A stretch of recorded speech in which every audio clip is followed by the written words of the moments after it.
If you have kids, or maybe you've been around young kids a lot, I'm guessing you could remember when they started drawing pictures. Whether they were just in preschool or sitting at the kitchen table with some scrap paper and a pile of crayons, it's an important part, it's a normal part of a child development to encourage your kids to color and draw. And when they're 3 or maybe 4, it's probably common to say, hey, let's draw a picture together of something you see. These kids don't have letters, they don't have words to describe things, to write them down. So kids often describe the world in pictures. And when our son was in preschool as a 3-year-old, we went to his fall conference, and his teacher pulled out this binder that they would eventually fill up with projects throughout the year. They had this practice at our preschool as a part of their curriculum to draw pictures of themselves, to have kids draw pictures of themselves throughout the year, maybe once a month. And as the teacher explained it to us, she held up this binder and she flipped to the page that she said, "Here we have Joran's picture of himself."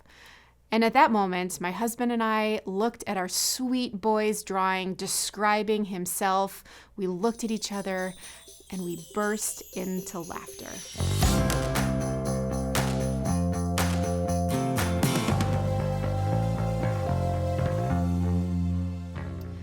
Well, Daily Dosers, what we saw as our son's first self-portrait was essentially a straight line down the middle of the page with a tiny bubble on top. And I can remember at that moment, I can remember this experience, this moment, maybe because it was a little awkward. We could tell that his teacher did not find anything funny about this. Well, we weren't so sure that it could be described as a picture of himself. She thought this was perfectly normal for a 3-year-old. She was just doing her job in encouraging Joran to sit down at the table, to listen to a request from a caring adult, and to carry out the task of holding that crayon and drawing what he could to describe himself. And to Joran's 3-year-old self, that was pretty simple.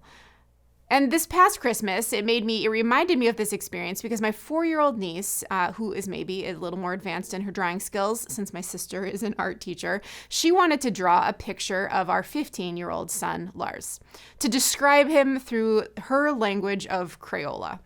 And she used a bunch of colors in the background to show the ground and the sky. And then she drew a stick figure, a person, with a smile on his face. And there was this line connecting his hand to a stick figure dog, meant to be a leash, walking a dog. And that dog had a smile on its face as well. Now, here's something you should know about my niece. She is terrified of our dog. She knows we have one. She knows that the dog is named Lena, but I can tell you, I do not think I have ever heard a more blood-curdling scream than I did when our happy-go-lucky Labrador Retriever walked toward her this last year, wagging her tail. So now we know that the dog stays outside in the kennel whenever they come to our house. She's never taken the dog on a walk. She's never seen Lars take the dog for a walk, but when she drew something to describe Lars in that moment, that's what she thought of. She pictured a smiling kid walking a happy dog. And whether it's our son's stick with a bubble for a head that he drew when he was 3, or the image of a happy boy with a happy dog that our niece drew, I just love thinking about the simplicity of the ways that kids depict things. I could be having a terrible day, feel self-conscious about my jeans fitting too tightly after the holiday, and worried about all of the money we spent on Christmas gifts. But my niece would still be likely to draw a picture of me with a big smile on my face, wearing what was meant to be a big princess dress and having rainbow-colored hair. The image that she pictures in her mind and then portrays with crayons is simple, and it's enough. In the Bible, before the time of Jesus, God's people had a hard time imagining or describing God. There weren't words they could use that felt adequate. They couldn't see God except for when God showed up as a burning bush, or a voice that awoke some of them from their sleep or spoke to them in their hearts. The people would go to the temple to offer sacrifices in order to experience God, or somehow give God something in order to receive God's blessing.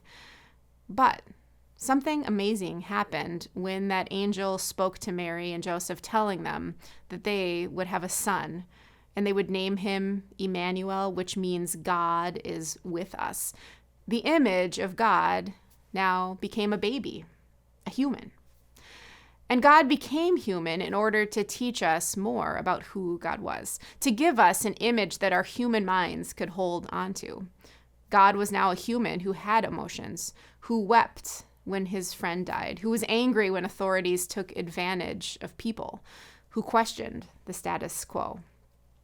And we learned that to know God, to understand God, it wasn't like we had to do anything that was complex. We didn't need to make sacrifices or say a certain prayer in a certain kind of way to be a certain kind of person. God could simply be described as love. In 1 John, we read that no one has ever seen God. If we love one another, God lives in us, and love is perfected in us. Sometimes, let's be honest, we make life pretty complicated. But just like our preschoolers who see the world in simple yet beautiful ways, stick figures and all, Jesus came to teach us and to remind us of the essential components that describe what God is like, who God is. And it's simple. It's love. Thanks so much for being here, Daily Dosers. We can't wait to journey with you throughout this week. Have a good day.